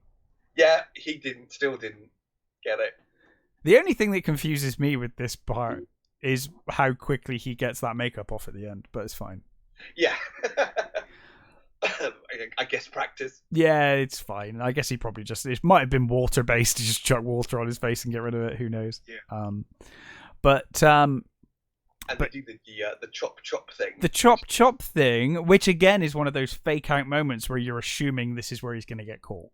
Yeah. You assume this is going to be it, and they're all like, "Oh no," because he tries to get away from it, doesn't he? He's like, "No." Like Summerisle's like, "No, everyone needs to go. Get the fuck in there." Like, it's a game of chance. 7 or 8 swordsmen who were to do with the ritual, and and they're making the star with the swords. They made their star with their claymores. Yeah, and the song goes along, and it's each person puts their head through the center of these swords. Yes. And they chop, and it's like, and they all, even I think Ingrid Pitt does it the best. She looks nervous.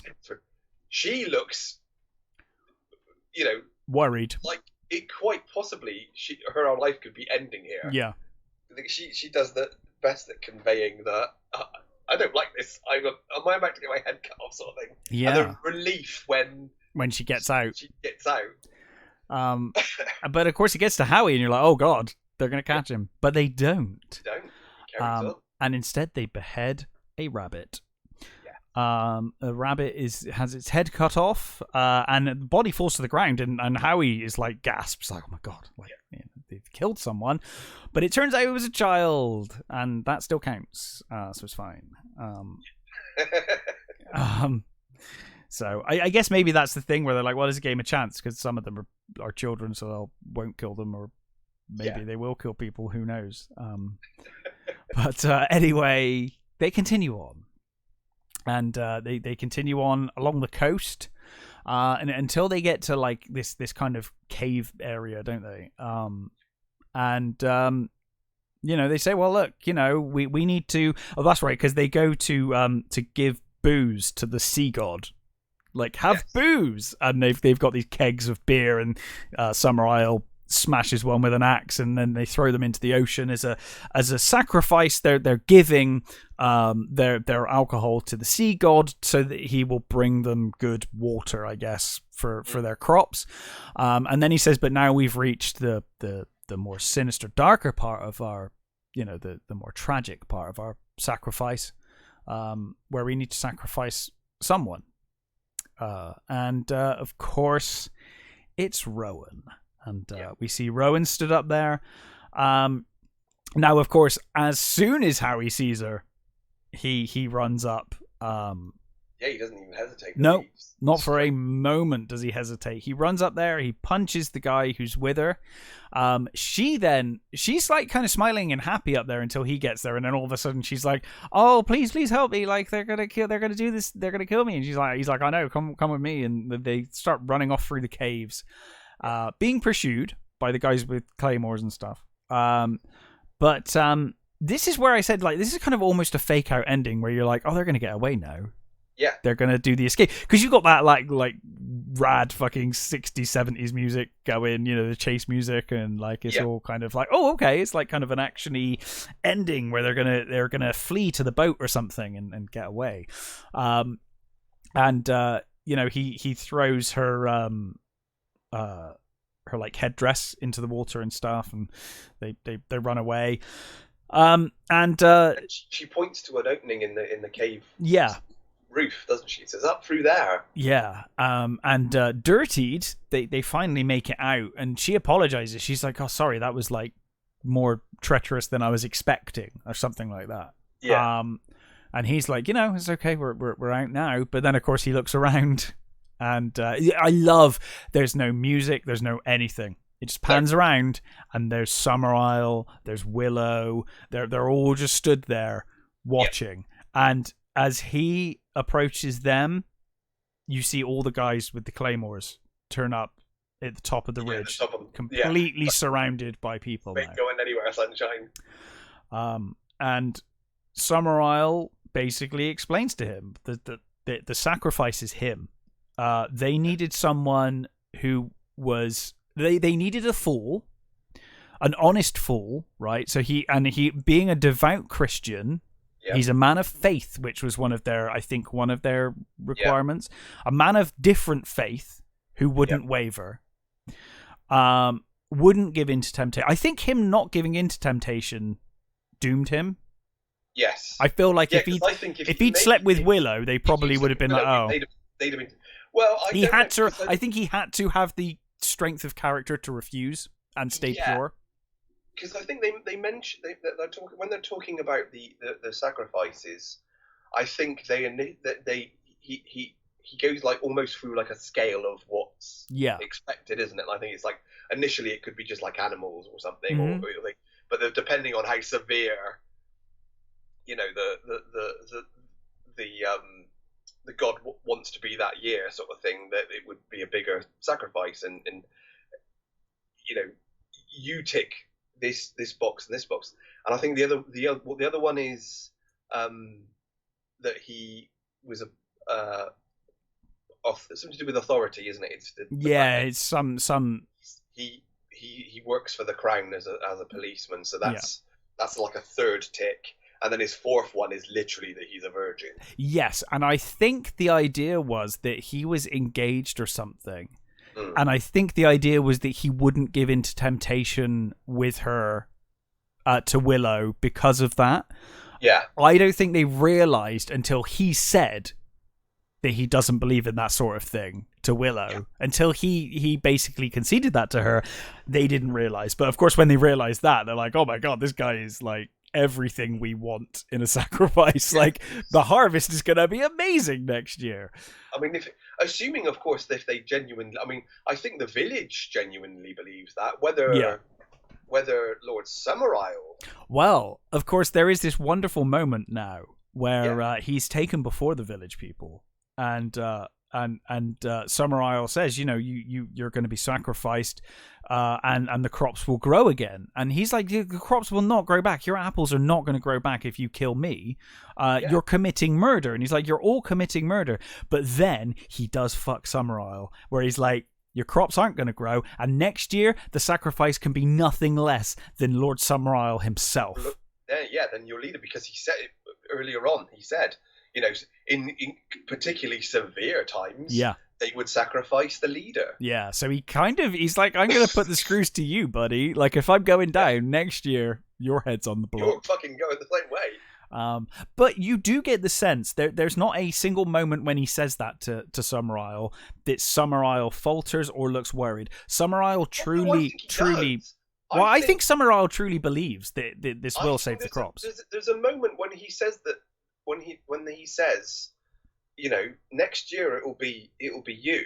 I think there is a moment where his brows do knit. I think he does. I didn't get that because I just got the he's like, I believe they will, and he's like very sure of himself. I think maybe there's some doubt. I guess maybe there's a doubt. To me, I think maybe it's my own personal thing. I think maybe he doesn't.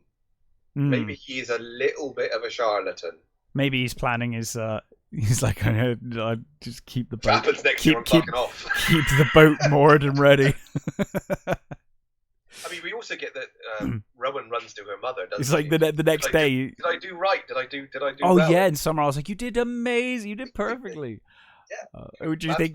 Do you think the next day Summerisle was like, so that policeman's plane, is it really knackered? Could we fix that? I just keep hold of that. Yeah, I might need that. So I just keep it fueled. I love this whole scene on the beaches and that. So do you know when it was filmed? Yeah, it was like fucking winter, wasn't it? Like November or something. So it's like freezing. It's supposed to be spring, but it was filmed in November, December, and we're talking like outer islands of fucking Scotland. It was absolutely bloody freezing, and they had some days that I think they had days and days where the weather was just so bad they couldn't, do shit, and some, any day where it's like, quick, the fucking sun's up, everybody get out, everybody get to the cliffs. We need to film as much as possible. And I love there's a story that I think it was the writer or I can't remember which one it says about Ingrid, about the three actresses. Yeah, it's amazing. He says there was they were changing the film in the camera, and there was a brief break, and he said you could tell the temperament of the three actresses. So he said they're changing the camera. He said to quick get the ladies their coats. So he said the first one. He said Brit. She yanked the coat off the guy and just threw it on her around herself.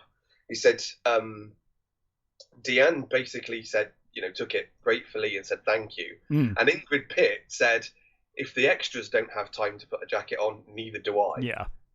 And he said that just shows you the temperament of the three actresses. Yeah. And how professional that they were or weren't.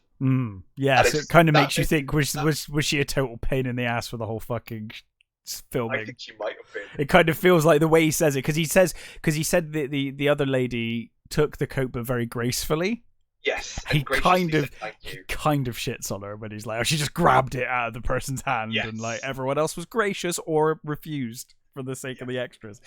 And it did make me. I mean, I love Ingrid Pitt anyway. Oh, me too. I don't think anybody could say anything that would put me off of Ingrid Pitt. No, she's awesome. But that little thing was like, oh, that makes it even warmer towards Ingrid Pitt, just how professional and lovely she was. Totally. And I don't know, there was an interview with her where she says about how cold it was. Yeah. And she says, I'm one of those Polacks that doesn't like the cold. Yeah. She said it was like Poland in the winter. Yeah. And she said, I'm one of those Poles that don't like the cold. Anyway, Howie is stripped and painted and put in this gown, I guess, like like a dressing gown kind of thing, isn't it? Or like a bed gown kind of thing. Smock sort of thing. Smock, yeah. And and that's the other thing, because he's fucking barefoot in November and God knows what, wearing barely anything. And the thing they strip him and then they, like you said, they anoint him. Oil and the smock they give him looks like it's paper thin. Paper thin. Well, certainly thin enough that he couldn't wear anything underneath to keep warm. Yes, for sure. Like he's wearing that, and so wow, okay. But he's tied, and then carried by Oak up the hill. And one of the most iconic moments in cinema is when he sees the fucking Wicker Man. Yeah, he sees that goddamn thing. And I still say to this day, I have never seen better afraid acting. Oh god, it's amazing. His cries of "Oh Jesus Christ!" It's so natural. It's just beautiful. You can tell like he's genuinely terrified. It's his best performance ever. I think so. I think it's hard to argue. He said that himself. Did he? Okay, fair enough. Yeah, I think it's just amazing. The fear on his face. It's amazing. And how he's desperately trying to pull himself away from Oak as they're going up the sort of hillside. Yeah. Wonderful. Mm. And now, he's just screaming to God. Yeah. But yeah, now apparently originally the Wicker Man face was going to have flowers on it and stuff, like daisies. Yeah, there was a couple of designs for it. It was going to be daisies for the eyes, but it looked too friendly. Yeah, and then apparently they did like an inset face, but it looked too sinister. And then he was like, "No, actually, I think blank. I think Lego Man is the aesthetic we should go for." Yeah, I think even with the recessed eyes and mouth, I think they thought it looked a little too comical. Oh, I know. I think it was the other way. I think they said it looked too sinister and like evil, which wouldn't necessarily fit either, because they're not trying to be evil, are they? They're trying to just sacrifice. And then he said like blank is perfect, and it is. It's so much more scary that it's just this faceless thing. Yeah. You know. Yeah, and I think by the way, we haven't really mentioned it, but all of the masks are so amazing. Oh yeah, they're amazing. Didn't mention when he's walking around. People keep popping up when he's chasing the hobby horse. People keep popping up with these like incredible masks and stuff all the time. And I think there are so many movies late of the masks from this movie. Oh yeah, 100%. And I think like about the Wicker Man. Obviously, there's a Wicker Man festival every year now. Yes, in many places. And I've seen quite a few of the interpretations that they've used, and I still think this is one of the best versions. I think it is. Yeah, I think it's still amazing. So, he is carried, and as he's carried, he, like you said, some of the most amazing scared acting ever. He reiterates, I think, as much to himself as to everyone around him, that he believes in life eternal, that he'll be resurrected, and that they won't be resurrected. He's screaming all of this, but you get the feeling that he is reassuring himself more than anyone else at this point. He is terrified. Now, the Wicker Man has animals like goats and pigs and ducks and things in it. The arms in the apparently fucking animal welfare had a massive like thing at them, and they were like, "We're not going to actually burn the fucking animals. Like, we're not an Italian horror movie. This is not a cannibal movie, guys." What I love about it, I think it was the director said, what the funny thing about this was, when it initially got out that they're going to burn animals and stuff, and all the sort of animal welfare charities all sort of made a big sort of fuss. Which if it was true, then yeah. Oh god, it would be horrific if it was true. And I mean, I have seen like Cannibal Holocaust and stuff. They genuinely did. Like, it's pretty gross. And he said he basically put a letter out in the press and joked and said, "We're only gonna burn the cute and fluffy animals." Yeah, which just makes a joke of all of it. It's like, well, like how ridiculous are you? What I find funny about that and what I love about that is, at the time, everybody involved took that as a joke and went, "Okay, they're not." Yeah, like clearly they're not going to actually do it. Did that now? People would just be like, "Yeah, outrage." Yeah, they still wouldn't get it. No, well, in fact, they would probably double down now. Yeah, just be like, "See, they are evil. This is proof." They're deploying the fluffy animals. He said so himself. He said it. He wrote it on Twitter as fact. But anyway. He is taken up and put in the Wicker Man. He recites Psalm 23. Yes, yeah. Which is the Lord is my shepherd, and he sings it, doesn't he? He does. And then I think my favorite moment of this movie is when he's in there and it's just on fire. You first of all, you get that creepy moment of just seeing them all stood there watching him. But I love the moment when he's talking to himself and reflecting to himself, where he's praying to God and Jesus to save him. Yeah. Save his eternal soul, and that he's going to join. That moment is like the acting in that moment of him on his own, surrounded by fire, and apparently the goats were like pissing on him from above. Oh yeah, he said it was awful. It's like, Jesus. He was getting peed, because he said goats, most animals when they're afraid they pee. Yeah. He said the goat was just pissing all over him. Yeah. But he's he's talking to God and theoretically, if what he believes is true, then he's a martyr now. Well, doesn't Summer even say that you'll be a martyr, which is like he's like, I'm doing you. I think Summer Isle's even like, I'm by your own beliefs, I'm doing you a favor. You're a martyr. Yeah. Like you're going to heaven. Like, I'm not sure people really want to be martyrs. I mean, no, not when it comes down to it. I don't think. With what's involved with being a martyr, no, I think certainly not this. This is one of the worst ways to fucking go out I can imagine. Well, I mean, if you look at the deaths of a lot of the saints. Oh yeah, it's all horrific. Yeah. I mean, it's all horrific. Hung upside down and crucified upside down and pummeled full of arrows and beheadings and all sorts of thoroughly unpleasant things. But that's what you have to go through to be martyred. Yeah, that's it. That's how it works. But he prays to God, and then we just get this massive wide shot of the Wicker Man burning, and all we hear is him just screaming Jesus as he's basically burning to death. You also get that lovely and eerie shot of them singing. Oh yes, sorry, yeah. And they're they're all doing the same backwards and forwards motion while they're singing I guess the sacrificial song. I would assume that's what it is. Was it? Well, they're elated. Their harvest is the Inkerman Inn is what they're singing apparently, and it's. Oh man, you get the fire reflected on them. It's the contrast of them. They're like elated. Their harvest is saved. They're going to be great, and it's contrasted with this horrific murder of this guy and all these animals burning to death horribly. It's like not even like you didn't just slit his throat and sacrificed. It's like no, he's going to burn to death in the most horrible, painful way possible. Yeah. And I love that final shot of the head of the Wicker Man burning and collapsing in front of the sun. Yeah. Beautiful. And they were so lucky because they weather-wise, it's November, for fuck's sake. Yeah, and they thought they were going to have to do that green screen. Oh, that would have been... Oh, my God. Screen. They thought it was going to... That would have been a tragedy. They thought they were going to have to do it in post.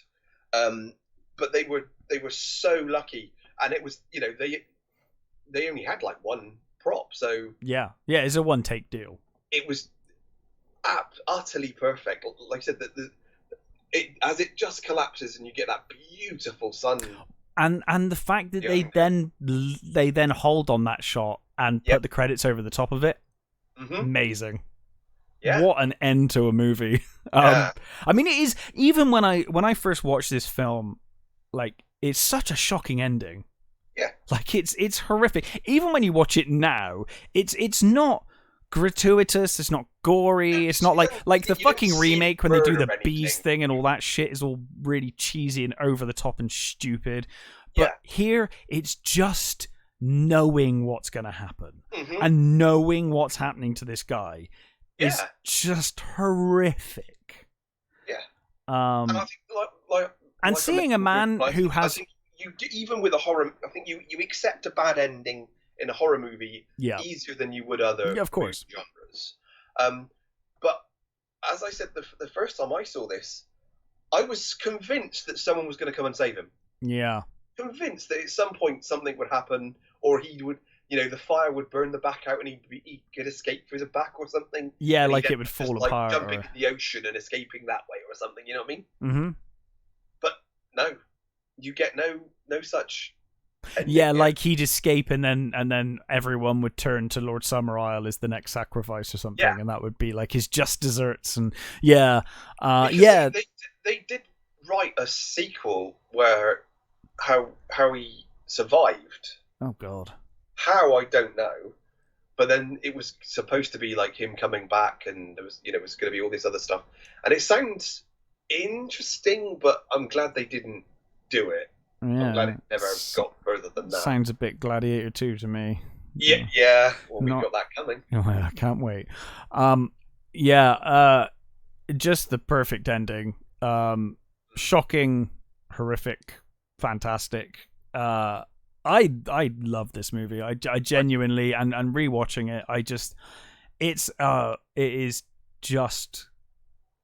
It's perfect, despite being buggered about with, despite having all this ADR going over it. It's still a fantastic movie. Even in its cinema release. Yeah, it's still great. I mean, that's the first version I saw was the original version. Yeah, of course. And I thought it was a masterpiece then. So yeah, it is just superb. I genuinely I get why people can't get past the singing and the musical aspect. I get it. I do. Yeah, I mean, folk tunes are very.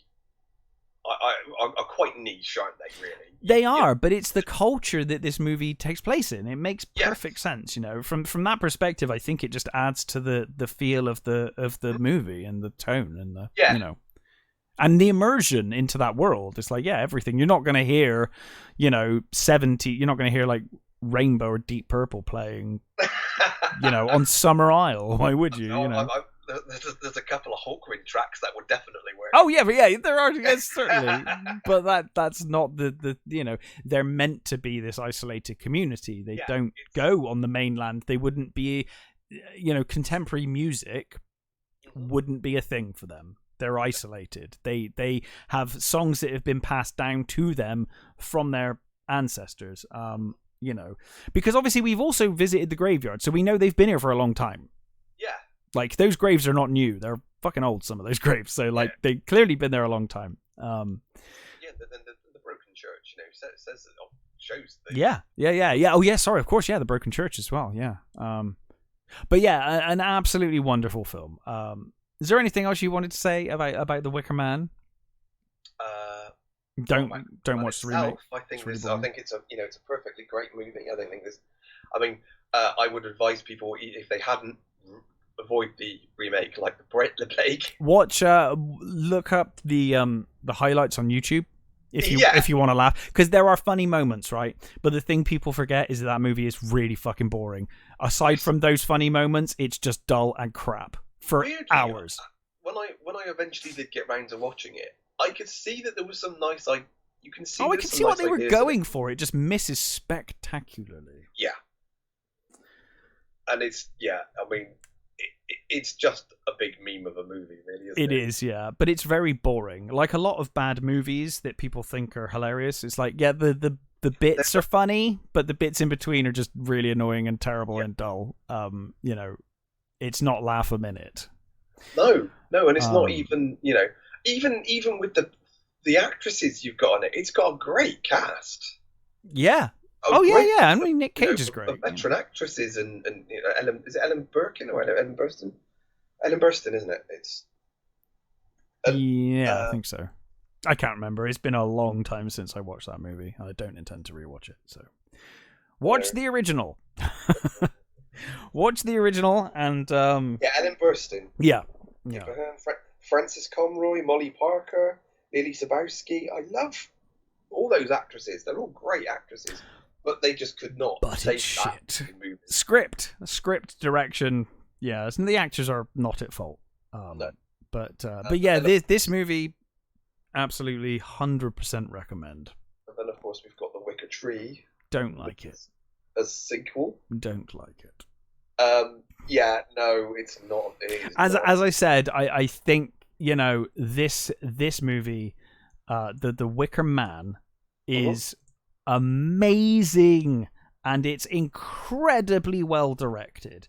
Robin Hardy does an amazing job directing this film written by other people. The problem with The Wicker Tree, in my opinion, is that Robin Hardy got involved in the writing. I do not think writing is his strong suit based on that movie. Yeah. Great director, just not when it comes to writing. I just don't. What else has he written? Oh God, he's written a few things actually. Didn't realize that. But anyway, yeah, I do not think he's particular. I mean, I know it's based on something else anyway. I think, but well, the initial it was Cowboys for Christ. Book is that one, yeah. The Wicker Tree I'm talking about, not the Wicker Man. Yeah. But he adapted it, and I just really don't think writing is a strong suit. Directing, he's incredible. Just The Wicker Tree is a disaster. I'm so disappointed. And there are certainly bits in it that feel gratuitous. Yeah.